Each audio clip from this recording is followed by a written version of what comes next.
Break out your sketchbooks, artist. I'm sharing an easy cloud painting tutorial in pastel in a very affordable sketchbook. I'm going to share this sketchbook that I love for pastels, and I'll share my favorite soft pastels for sketching this way. In this tutorial, you'll witness some of my easy cloud techniques as I create 4 simple cloud studies using soft pastels. If you're a patron of mine, you'll also be getting my color notes and lots of other extra goodies, and I'll share with you my secret for creating clean edges. Be sure to stay tuned to the end where I'll show you how I protect my pastel sketches. So why don't you grab yourself a cup of coffee and come on into Monet Cafe Studio. Even though I share a lot of lessons painting on sanded surfaces, I love pastel sketching on unsanded surfaces like this one. And I have plenty of this content over on my Patreon page as well. This was part of a series called Artistic Meditations. And here's another lesson that I have here on the Monet Cafe channel. And you can use various surfaces for pastel sketching journals. And this particular surface I'm using today is one that I've recently discovered that I love.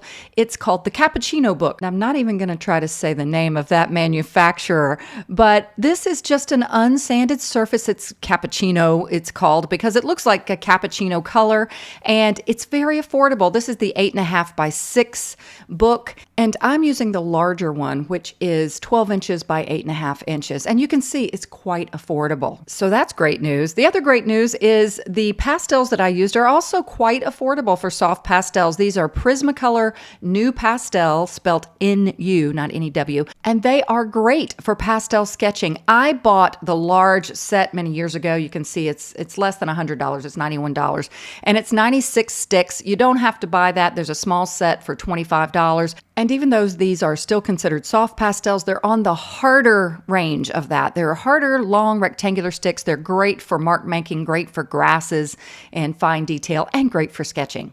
I really loved the neutral, warm tone of this cappuccino book. And even though I sometimes work on a white surface, I really love a surface that has a value to it because your white pastels will show up. Now, only one pet peeve of mine is I prefer sketchbooks with a spiral binding in the middle, so the book will lay nice and flat. But here's my little workaround. Just some little binding clips attached to the front cover do the trick. Now, this month's theme in Monet Cafe and over on my Patreon page is clouds. We've been working on cloud paintings. By the way, if you're a patron of mine, your work is looking so great.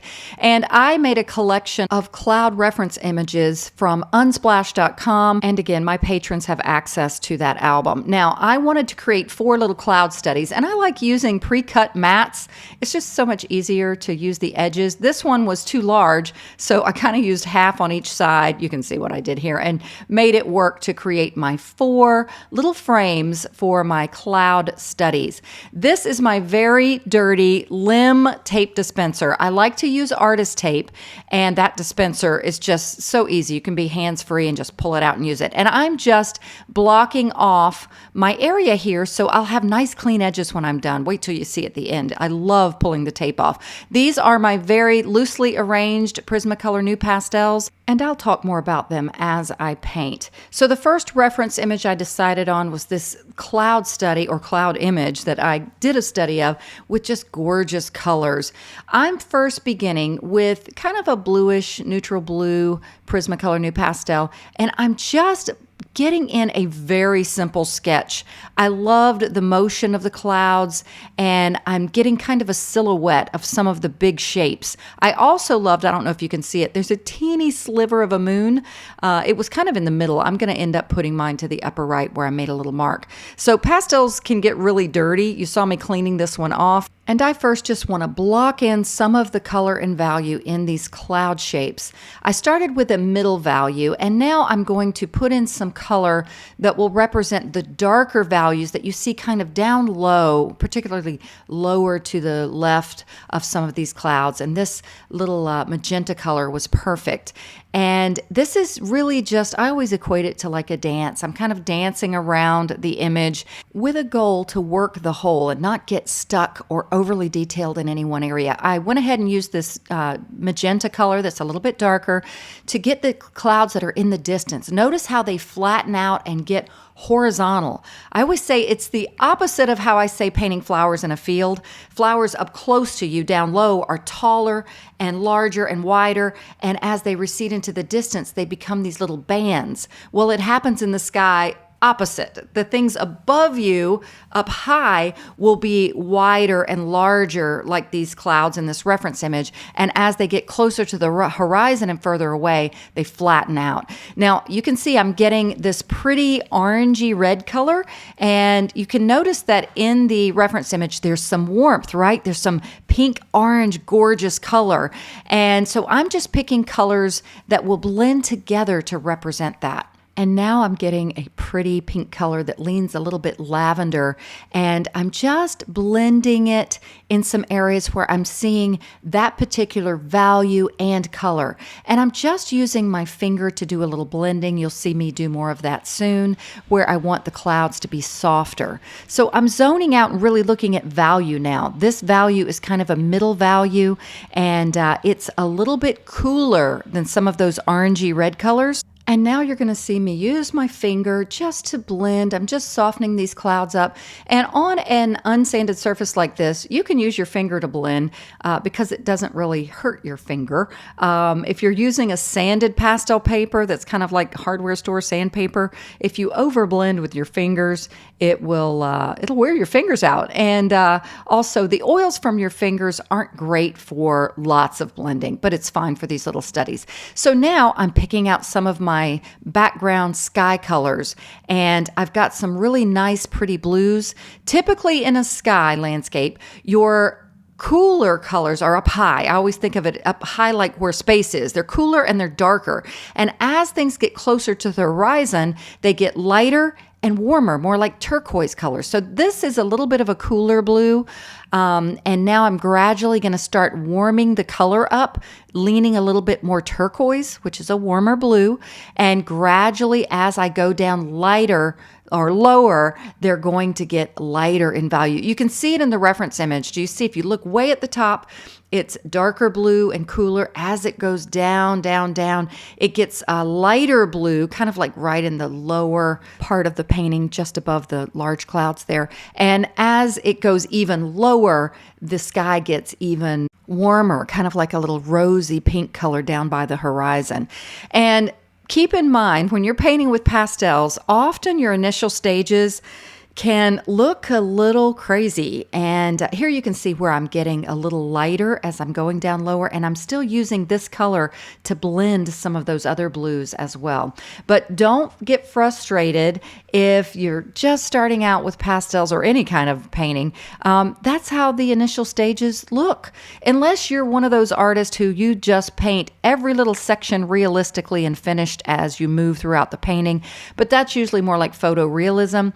And I love an impressionistic style, so this is the typical way you paint if you like impressionism. Now, look at this pretty blue. It's lighter, has a little more saturation, and it's bringing some beautiful negative shapes in between some of those clouds. And I love negative painting. You're literally carving into your positive shapes, and it's often what makes a painting feel so painterly and artistic. So I'm doing the same thing down in some of these areas where the clouds are real far away. Like I said, they're kind of flattening out in the distance.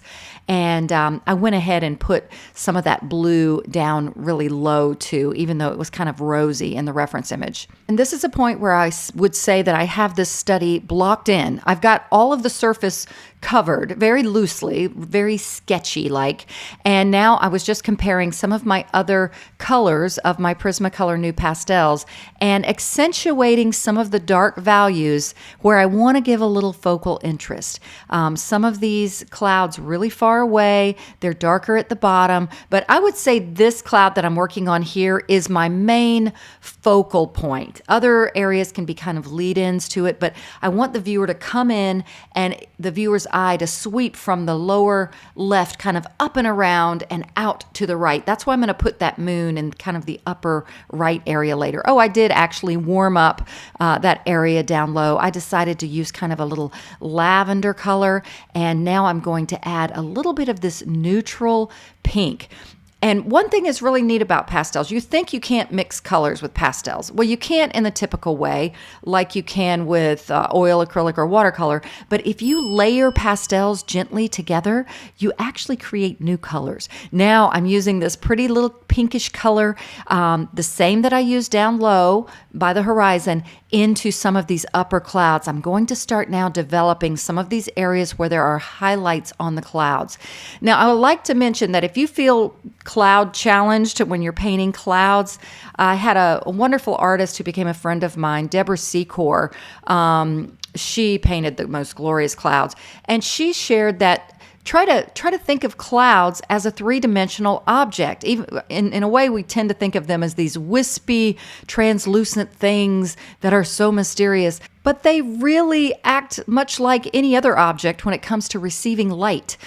In this case, we've got the light coming from above. It's shining down on top of the clouds. Our darker areas are underneath, and you consider the light source always with every painting. And now I'm bringing in some of the warmest colors in this painting, which are those gorgeous yellowy golden colors. And you can see I'm cleaning off some of these pastels as I'm working. It's just with a paper towel. And I wanted to talk a little bit about these harder Prismacolor NuPastels. Like I said, they're still considered soft pastels, but they're on the harder range. And by the way, there's a site called dakotapastels.com that has something called a pastel lineup. And it's a sheet, I think you can get it as a PDF, that will tell you all of the different pastel brands and where, soft pastels, where they land on the hard to soft level. Like really soft pastels are like Terry Ludwig's. So that's a really nice resource. If I can think of it, I'll try to put it in the description of this video. But with these Prismacolor NuPastels, I mentioned in the beginning of the video, when I first got them, I got the 96 set, the Mac Daddy, all of them. I have never had to get any more. They've lasted me this long. They're not as dusty. So if you have breathing problems or dust bothers you, these are good pastels for that. They are great for sketching like this because you can get a little bit more layering by using the harder pastels like this. And there's a lot of great qualities about these pastels. Like I said, they're great for more linear marks. If you need to get grasses or cat's whiskers, things like that, you can kind of get a nice little edge on them. But the disadvantages of them is they're not quite as vibrant in color as some of the softest pastels. There's a mechanical reason for that, which is there's more binder to color with harder pastels. The binder is what makes them harder. With soft pastels, there's more color and less binder. So they're really soft, but you've got all this color. So now I'm adding a little bit more of the darkest values. It's giving a little bit of value contrast. That's the way to create focal energy or a focal point, is when you have something dark next to something light, our eye normally goes to that. You can create color contrast that way too, where you have two opposing colors or just one color in an area. Oh, you can even see the color number of that. I think it was 275. One color that's really stands out in a painting. You don't have a lot of that color in a painting. That's another way to create a focal point or a focal interest. So this color blue is one that is cooler and darker, and I wanted to get that value depth in this upper part of the sky. So you can see I'm just kind of making little scratchy, scribbly marks, and I can occasionally use my finger to blend if I need to. Resist the urge to overblend clouds, though. You don't want a scene that just has everything is just so soft. It's nice to have some marks that have a little bit more energy and pizzazz. So this is a pretty little peachy color. I'm finally bringing in some of my lighter values to some of these areas in the clouds. And even though I don't have my painting exactly like the reference image, I'm still following the general composition and design of these clouds. And I really loved the reference image. I thought the colors were so pretty. Also, too, with Prismacolor NuPastels, even though there's 96 colors, I don't always have the same colors that I see in the reference image. So you just improvise. And if you have to choose something based on color or value, go with value. Value is just the lightness or darkness of something. If you get your value right, you can often fudge with the color, and sometimes the results are quite exciting. So I'm getting some of these little negative spaces in here. I'm carving into the clouds with some of this darker pastel. Can you see already how it's creating more focal interest with some of the cloud shapes and giving a little bit more energy to this painting? And now it's time to turn on the sunshine. I've got a couple of lighter yellowy colors, and I'm squinting my eyes and looking where I see some of the lightest values on the clouds, and I'm just making little scumbling marks. Scumbling is just when you just move your pastel just in various little directions here and there, just to keep your marks energetic and free. And now, before going on any further, I decide to go ahead and put in this little sliver of a moon. And if you pull up this reference image from unsplash.com, you'll see it is indeed a sliver. It is teeny, teeny, teeny. I darken the sky a little bit for contrast. I want this light color to really show up. So I took this lightest, almost yellowy white pastel, and I just took the corner or edge of it and made that little sliver of a moon and dotted in a couple of stars as well. I noticed it wasn't getting as much attention, so I added a little dark around it, and I decided to get a pencil. You could use a pastel pencil, but I ended up using a white charcoal pencil. This is one made by Derwent, and I just sharpened it the best I could and reinforced that moon a little bit. I had zoomed in here, so you can't quite see what I'm doing at the bottom, but I got some of the pretty pink color and did some negative mark making down at the bottom between those clouds, negatively painting between the shapes, kind of carving out some of the shapes that you can see in the reference image down low. And that's pretty much it. That's my first study, and I was happy with it. I really like these because I think it's so fun to have a journal, a pastel journal, that you can flip through. And like I said earlier, stay tuned to the end. I'm going to show you how I protect them between the pages. And also, as I mentioned, my patrons are going to get my color notes. With each painting, I took all of the pastel colors that I used and I marked them so that if you're a patron of mine, you'll see all of the Prismacolor NuPastel colors that I used for each painting. If you would like to become a patron and get all these goodies I'm always talking about, it's real easy. It's only $5 a month. You can cancel at any time. My favorite part, I get to see your work, and it's such a beautiful family. And now I'm going to show you some of the other paintings that I created. This was painting number 2. I approached it a little differently. I pre-selected my Prismacolor pastels just to make it easy, and it definitely did go faster. And I'm going to show you the results of all 4 studies. My Patreon version has the actual footage of the painting process on these, but I want to show you the paintings, and then I'm also going to show you, like I said, unveiling the crisp edges by pulling this tape off, and also showing you how I protect pastel paintings or sketches within a sketchbook. So I've jumped ahead to painting number 3 now. This one, I really loved just this cool color palette. And I, again, pre-selected my pastels. I included some beautiful warm yellows. And I loved how light and airy this was. I wanted to show that I used 2 other pastels that were not Prismacolor NuPastels.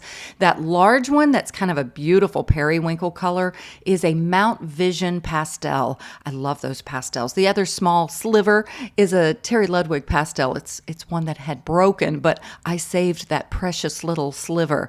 So I approached these last 2 a little differently. Rather than doing a sketch, I blocked in the shapes with color and value. This is actually how I prefer to work rather than creating a linear sketch. You can see I did some blending with my finger again, and I just wanted to share that. That's how I prefer to work. And once again, after getting things blocked in, I'm doing a little bit of negative painting in between some of the clouds and making some energetic marks. Can you feel in the reference image how everything is moving upward from the lower right to the left? And I wanted to accentuate that and just give some exciting mark making.